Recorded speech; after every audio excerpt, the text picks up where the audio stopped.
You are listening to Digging In Podcast, presented by Rooted Wealth Advisors.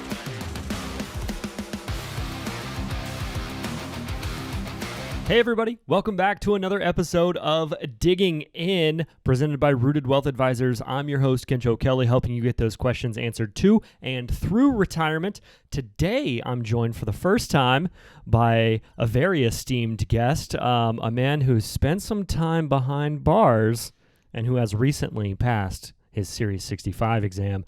Ladies and gentlemen, Logan Gigl. How you doing? I'm doing great.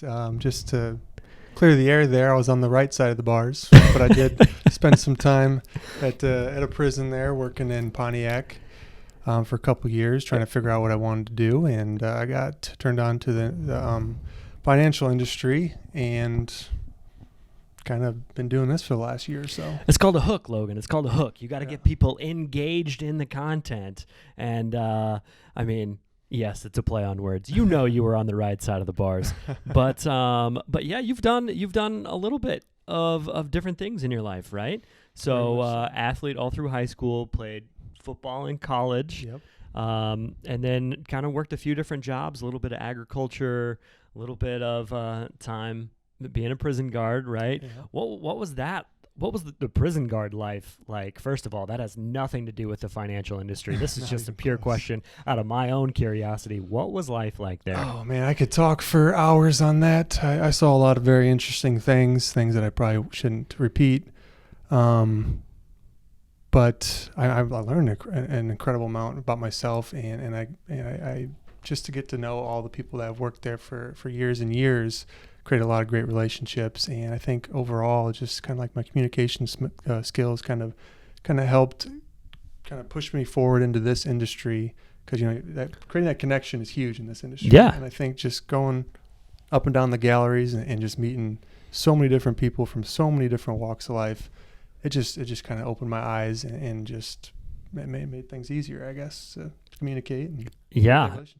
I think back to like prison movies that I've seen, like The Longest Yard, right? Like that. Yeah. Like I think about that because you played football and you were a prison guard. Yeah, I wish we did that. That'd have been fun. No, nothing like that. They used to back in the day. They actually used to do the prison guards against the inmates on like softball, maybe like flag football. Yeah. Inmates had their own pickup games, whether it be flag football, right? They had basketball. But that was years ago that they used to do the guards versus the inmates. I never got to experience that. I always talked about it. I think it'd be fun. There must have been something that happened, some reason why they stopped it. They really tightened down on things around there, I think, early 2000s. But yeah, there's definitely reasons. All right. Well, that's for another conspiracy theory podcast. I do want to talk about your transition to the financial services realm, because those things seem like they're not related at all. So what was going on with you? What were you searching for? What did you find, and what has been the attractive part about what you do now? Well, at the prison, and they told us this going in, is that you're going to, over the years, you're going to start slowly like kind of feel like you don't have a purpose. Being in this prison, you're just kind of doing the same thing over and over again. And after 2 years, I kind of started feeling that. I was like, I need something that I'm actually going to be helping people in something like day to day. And that's the finances. Finances is just so huge in people's lives. And I've said it before, is that, you have your major things in life, your health, your family, and your finances. And sometimes for some people, finances comes first. Like some people don't want to go to the doctor because it's going to cost money. Right. And so that's, if I can help with something like that in the smallest way, that's awesome. I think that's huge. And on top of that, it's just such a complex field. Like just studying for the 65, reading through all that material, there's just so much stuff. And like I said on the radio the other day, it's like another language sometimes, like trying to grasp all that, and you read it again, and it's just like, wow, it didn't even make sense after reading it 10 times. But then, over the last year or so, it started, I think, just being surrounded by it and absorbed in it, that I actually started grasping things, and I feel very, very, very comfortable nowadays talking about it. That's awesome.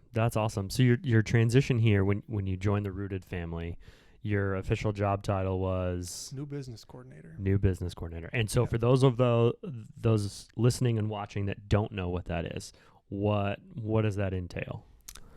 Well, it's a little bit of everything. I know I spent a lot of time sitting down with prospects or people that were transitioning from prospect to new client, and kind of gather some information, go over paperwork that questions on that transition process from maybe an old advisor they had or a 401k, and I would help them move those funds from that old company or old account to the new account that we just established.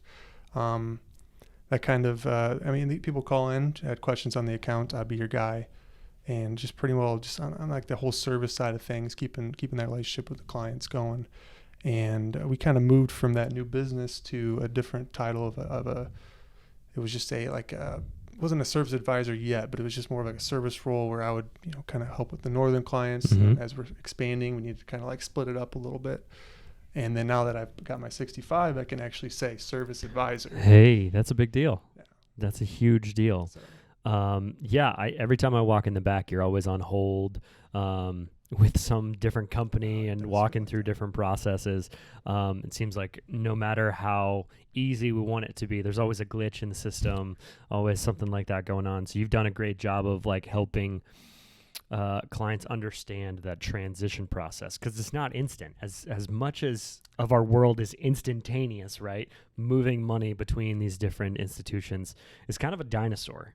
Oh yeah, and just the fact that there's so many different companies and every company does it their own way. So you have to know all the ins and outs, and when you think you know you how to do it, next week they change their processes, or it's just totally different based off what company you're pulling the funds from. Right. Add another form or need another Yep. signature, and then that sends you on a wild goose chase to track all that information Exactly, and some allow electronic signatures, some don't, and you just. Yeah. Well, it's a complicated world, and I'm glad you're in it and understand it. Let's rewind a little bit to the 65. What was your motivation to study for this thing? Because this thing is a bear. Oh my goodness. It's not easy. I think I told you when you were studying, it's like, and all the time I've spent around financial advisors, I know some of the top financial advisors in the country that haven't been able to pass this exam to get this licensure. So they've hired people on their team that have it so they can do all the AUM business. But what spurred you on to really strive for this? Well, like I said, I wanted to get in this industry to help people, and having that license is kind of key to being able to move forward, to be able to sit down and kind of guide people into the right direction with their retirement. And I remember, my wife used to work here at Rooted, and she's like, "Oh, there's an opening," and I was like, "Perfect," because I'm trying to get out of what I'm doing. And I talked to my mother-in-law, and she was in the financial, or she still is in the financial field, and she's the one that she turned me on to it, and so I got that set up with an interview. I sat down with Zach over at one of the local restaurants, and we just talked for an hour, and he liked what I had to say. And he's like, "Yeah, just apply for it." And so I kind of was going through that process. And as I was going through it, I ended up buying the material before I even knew I had the job. Okay. I was like, whether I was getting the job or not, I mean, I don't know if I was just that confident that I was going to get it, right, or that I'm moving forward in this industry no matter what. So I bought that material, started studying. It was March 2021. So yeah, March 2021 last year. And I ended up getting the job, obviously, and just I made it through college. It seemed like I didn't really have to try too hard, and just kind of things came easy. So I kind of took that same thought process going into studying for this, to find out that it's way more complex than just anything I've ever gone through in any schooling. Yeah. It's like probably like a 300-page book on top of videos, and I took hundreds of quizzes and some practice exams, and I think, like I had mentioned on the radio, is that I just thought it would just come naturally. Like I was used to, athletics. It seemed like things came so naturally. Right. But then I started thinking back to it, is that it wasn't that natural. You 90% of the time you're practicing for any event, any games when it comes to sports. So it's like I had to keep that thought, that I had to keep pushing myself, that it's not going to come naturally. It's not going to be easy. And finally, after about 9 months or so, things started really clicking more and more, and just being surrounded by it, talking to Jackson. I know he's been on the podcast, in the back, me and him always bouncing ideas and thoughts off each other, and just started everything. I think as you start to learn, things start to kind of like compound, and it makes getting new information just easier to like retain it. Right. And so kind of helps that you were kind of thrown into the deep end and then you're hearing some of that lingo like day in and day out about different things that are included in that test. Now, a lot of that test still is things that we don't do here, which also makes it difficult because then that part's completely foreign. And I feel like in standardized tests, half the way they word questions, like they're trying to trick you up. Well, they 100% and that's not fair. I remember actually, so in the study material, they talked about how, hey, on the test, you might see a question where none of the answers are correct. I was like, well, that makes no sense. They said you just have to choose the one that might make the most sense. I'm like, well, make the most sense. Yeah, they're just really setting you up. Like, how's a guy supposed to know that none of the answers are correct? That's really trippy, have to man. know everything to actually get, you have to get a 72% on it, which doesn't sound like much, but when you're talking, having to know like every single line of that book, right. It's a lot of information. And this is an exam where you have to go to a special facility, be monitored, and how many hours is the test? But you get 3 hours, and it usually took me a little over 2 to do it. 3 hours. Yeah, 140 questions. He's It's all multiple choice. sitting there sweating bullets. It's all multiple choice. It's all multiple choice. I'm like, that's no problem. I mean, all multiple choice. I mean, it can't be that hard. But no, they, like you said, they try their best to trick you. That's crazy, man. Well, I know we're all super proud of you for passing it. I know I would come in here at night, in the evening, on the weekend, and you'd be in here doing practice exams and studying, man. We're all just super proud of you. What are your plans for the license? How do you envision it helping you in your role moving forward? Well, as the company expands, I do want to be that guy that can do the reviews, and people call in with the hard questions. They want to go to me, or I can do the digging on that and kind of get out of like the processing paperwork and that end of things, and getting more into like the deep end, like the intellectual stuff, the harder stuff. Oh yeah, off into the weeds, as John calls it. Yes, we do like to get into the weeds. Off into the weeds. Well, that's awesome because, I mean, I think some of us understand it from like a high level, right? But when people really need their questions answered, they want you to dig in, right? They want to find that exact answer. You've been great at doing that for clients transitioning money over and stuff like that. It's going to be awesome to see how you transition into helping current clients with reviews and stuff like that, man. That's awesome. What else you want to talk about your first time on the podcast, huh? I guess a question I always ask advisors is, what is your first recollection of money? And now that you're an advisor, now that you have that 65, I get to ask you, what is your first recollection of money? I think this is always a fun question to ask because it's like we get to see a little bit about Logan, who you are. Like, were you the kid with the paper route that was like delivering papers every day, or on Saturdays you were saving up for baseball cards or a new pair of sneakers or something like that? Or were you the kid that every quarter you got was spent on candy, like it was burning a hole in your pocket every time you got birthday money or something like that? So I've always been very money conscious. I've always felt that way from as long as I can remember. I remember I was always the one. So I'm the youngest of three boys. And, obviously I was the smallest for a while. And my brothers, just being brothers, boys with boys. They'd always pick on me since I was the youngest and smallest. Well, I always knew there'd be a day I'd become, I'd be bigger than them. That's besides the point. Because today I'm much bigger than they don't mess with me anymore. But I was always the one that would jump up if something needed to get done around the house. I would mow the lawn. I was like 5 years old, I remember. I'd be out mowing the lawn, and they're sitting inside watching TV. I was very young. I don't remember exactly how old. But I'd be shoveling the driveway, snow. And my parents would give me like $5. I thought it was the greatest thing in the world. Yeah. I think the biggest thing that I remember, and my brothers, same way, we would go out to our family farm. And I've been working out there my entire life. Got pigs and, just the regular corn, beans, and they had cows for a little while. But we would spend all day out there with Grandpa on the farm. And every once in a while, he'd give us like a $20 bill. That's big time. That was the greatest thing in the world. That's big time, yeah. And then now that I'm looking back, and I was like, man, we worked for like 40 hours over like a few weeks, and we got $20. $20. It's not a great deal, but I mean, I didn't have any expenses, so $20. I thought it was the greatest thing in the world. And so I don't know what I would do with it. Maybe throw it in a wallet that I had. I did have a bank account. Maybe throw some funds in there every now and again. But that really, I think, just working out at that farm, just really established the hard work. And just being proud of what you do and what you what you earned and yeah, just really, I loved it. Yeah, It's great.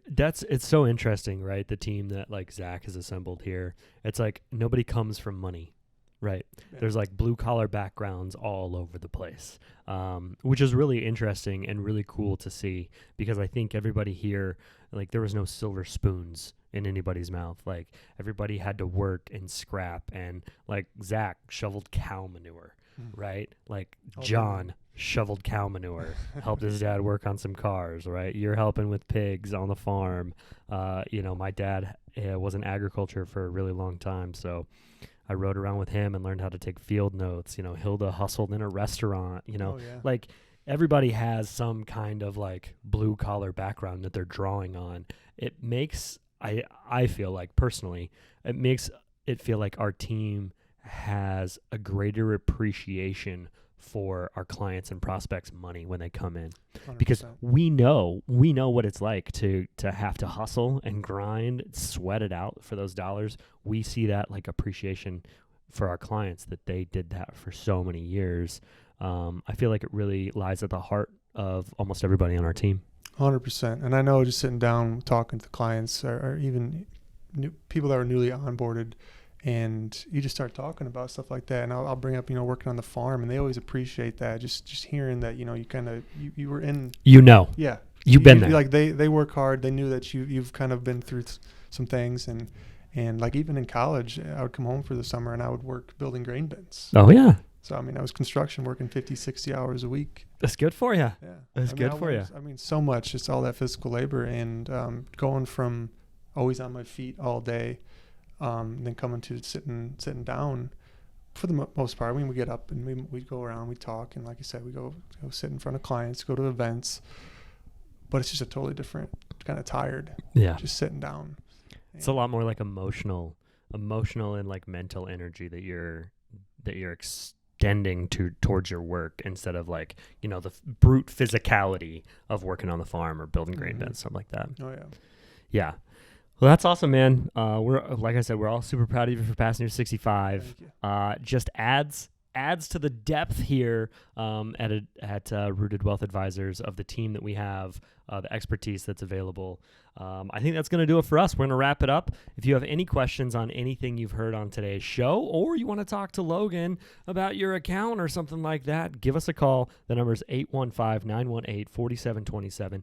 Tell them you heard about them from the Digging In podcast. That'll do it for us today. Until next time, keep digging in. This was Digging In Podcast, presented by Rooted Wealth Advisors.